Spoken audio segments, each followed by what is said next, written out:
bonjour et bienvenue dans notre studio Dufour. Aujourd'hui, nous accueillons deux propriétaires de Dufour 460, Marina et Patrick Charouin. Bonjour. Bonjour. Bonjour. Alors, racontez-moi un petit peu, quel est votre rapport à la voile? Parce que c'est assez important. Ça remonte il y a très longtemps déjà, plus ou moins. Disons que moi je suis née tout près de la mer, donc c'était quand même assez facile. Mon père avait un très beau bateau en bois, Douma, etc., donc beaucoup d'entretien. Et il m'a tout appris, entre guillemets, parce que dès l'âge de 12 ans à peu près, avec mon frère, on s'est acheté un 420 d'occasion, ensuite un 470. On a fait pas mal de petites régates, hein, rien d'exceptionnel. Mais bon, on a, dans la baie de Trieste, il y a quand même pas mal de vent. Hein. Il y a des laboras qui soufflent violemment. Et ensuite, comme ça, j'ai fait mon permis bateau. J'ai commencé à inviter des copains, à partir en croisière avec eux, avec pleine confiance de mon père. Hein. C'est déjà pas mal quand même, c'était pas mal. Et voilà. Sauf qu'après, je suis partie à Paris. Et donc, mon père s'est retrouvé tout seul avec son gros bateau, qu'il a vendu parce qu'il était quand même impossible à entretenir et puis à l'exploiter. Donc, voilà. Et de fil en aiguille, j'ai connu Patrick et on a commencé à louer des petits bateaux, des tout petits bateaux. Alors moi, j'ai fait du dériveur aussi, beaucoup en Corse. Et puis, je suis passé à la planche à voile parce que ça me paraissait plus facile, plus tranquille pour aller dans les petites baies corses. Et puis Marina m'a fait découvrir effectivement le bateau de croisière. Alors on a loué ça pendant une dizaine d'années en Croatie. Puis j'ai pris goût, bien sûr. Sauf que la location, c'est 1 semaine, 2 semaines, mais on est vite obligé de retourner à la base et ça, c'était un problème. Mais bon, on a passé de très bonnes vacances comme ça. Et puis en 2015, on a commencé à réfléchir pour acquérir un bateau à nous. Alors, qu'est-ce qui vous a poussé à choisir un Dufour 460 ? Bon, faut reconnaître qu'en 2015, on a fait tous les stands, on a fait des chantiers navals, même en Italie. Enfin, on a pris le temps de choisir, puisque finalement, on l'a acheté en 2016, hein, je crois. Oui. Et bon, je crois qu'on a aussi réfléchi sur notre programme de navigation. Je crois qu'il faut le bateau qui correspond aussi à la manière de naviguer. Et on était quand même bien fixé sur la Méditerranée, sur le fait de visiter aussi les îles, enfin d'être un peu sauvage. On est toujours au mouillage, très rarement dans une marine, on pourrait ainsi dire jamais. Et donc voilà, il y avait ce côté confort, enfin bon voilà, des tas de paramètres qui nous ont... Le bateau, pour nous, ça signifie plein de choses en fait. C'est pas uniquement la performance ou la voile tout court, etc. C'est vraiment voyager sur mer en fait. Donc ça, c'est très important. Ça nous permet effectivement de nous arrêter, de visiter, d'avoir un contact avec les gens. Il faut dire qu'effectivement, quand j'étais gamine, on n'avait pas de pilote automatique, on n'avait pas de météo quasiment. Donc, on questionnait les pêcheurs, les petits pêcheurs effectivement qu'on trouvait dans les criques pour dire qu'est-ce qui se passe demain, où est-ce qu'on peut mouiller, etc.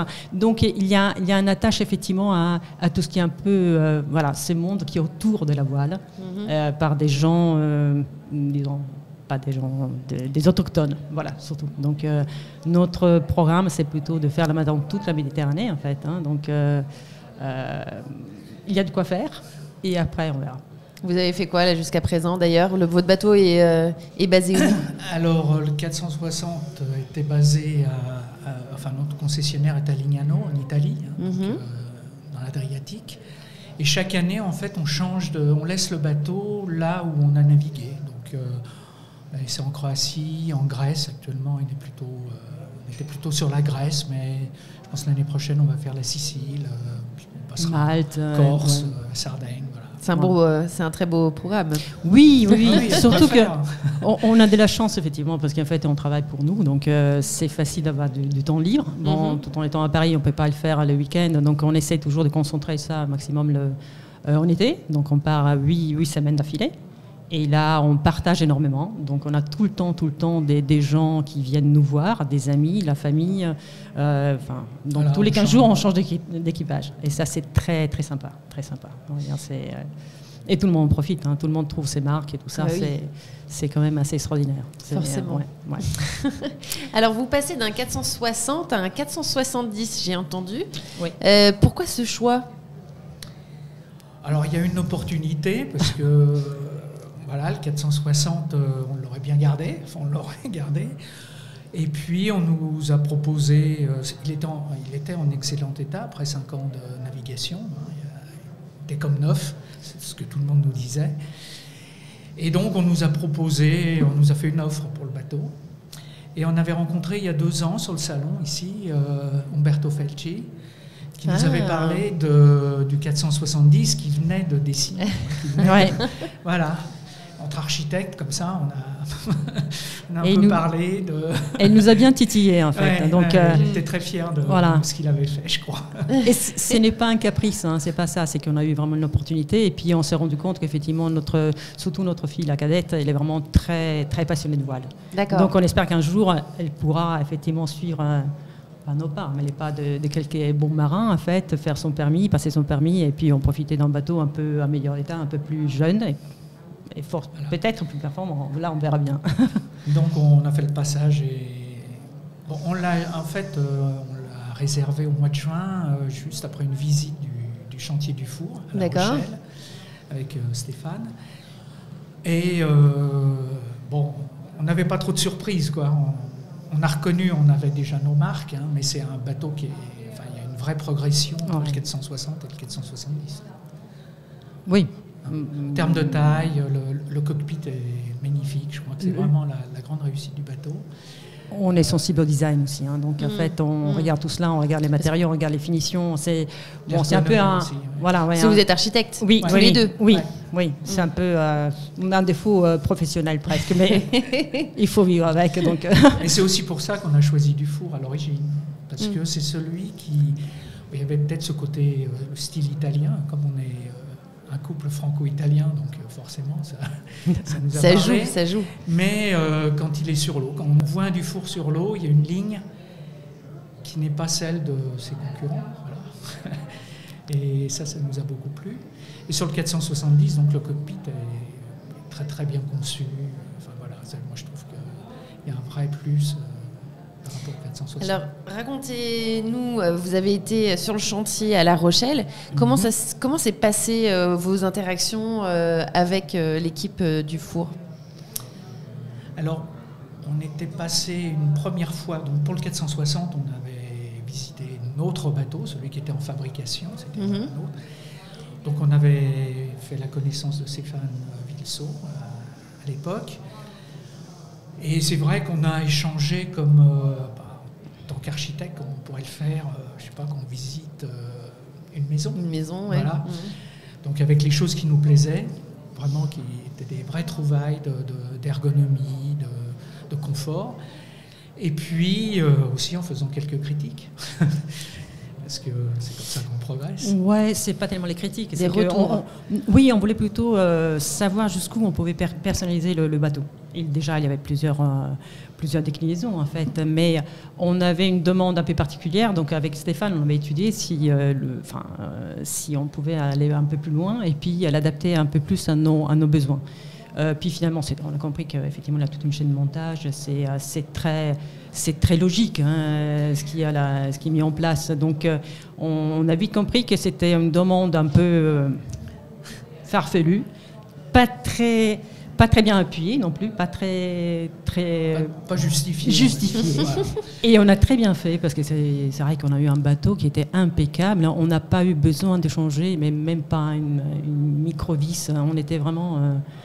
bluffé par ça. En 5 ans, le bateau n'a pas bougé. Ouais. Vraiment. Et puis, alors ça, on n'avait pas de doute parce qu'on avait lu des essais, mais au niveau de la voile, au niveau du plaisir de la voile. D'ailleurs, si on reprend un monocoque, je pense qu'on choisit un monocoque, c'est pour faire de la voile. Je pense que ça, Il y a des sensations, Voilà, il y a des sensations. Incroyables, vraiment.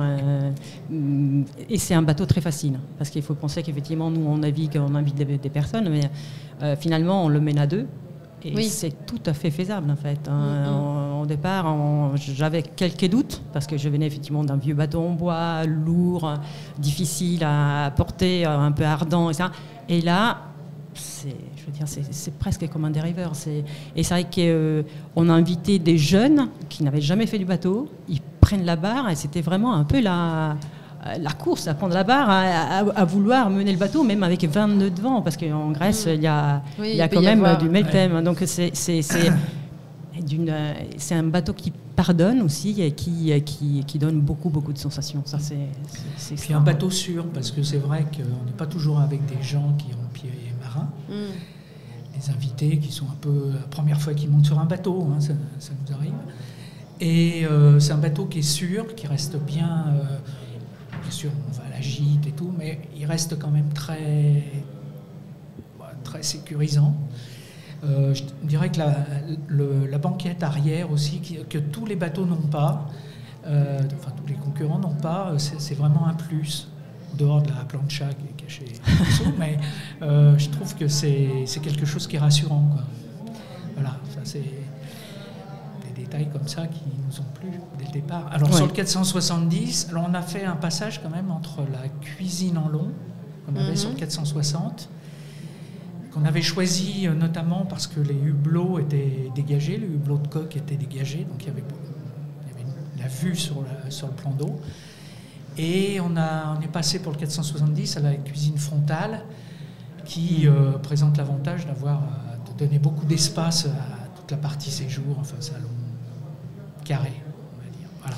Alors quel est votre programme pour le 470 ? Alors, on doit visiter toute la partie ouest, disons, par rapport à l'Italie de la Méditerranée. Donc, c'est déjà ça. Prendre nos marques. Et puis après, nous, on aimerait bien faire un petit tour du monde. Oui, mais les filles, pour l'instant, ne veulent pas entendre parler. Donc, le détroit de Gibraltar. Mais qu'est-ce que c'est que cette histoire ? Je pense qu'on peut le faire. Hein.